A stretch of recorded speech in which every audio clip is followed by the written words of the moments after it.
It was during 1878 that the first Marquis of Comillas commissioned me the construction of a summer house in his village of origin, Comillas.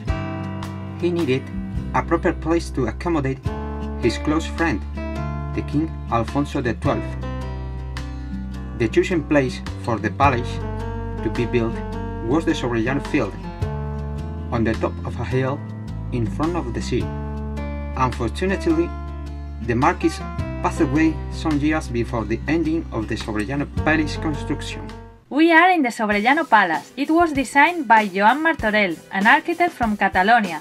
The foundation stone was laid in 1881 and the construction concluded in 1888 under the Cristóbal Cascante supervision. This is an impressive building in Neo-Gothic modernist style, although it combines different architectonic styles, such as the 14th English Gothic style or the Arab style, which influences in the use of Gothic tracery of the galleries. It has also some Venetian reminiscence in its stained glass window and galleries.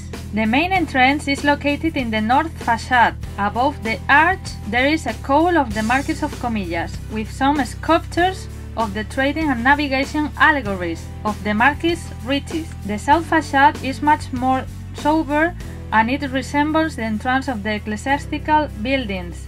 Its door is made of glass and metal. The palace is organized into 3 parts, a central and 2 lateral ones, for a total space of 1,500 square meters divided in 4 floors.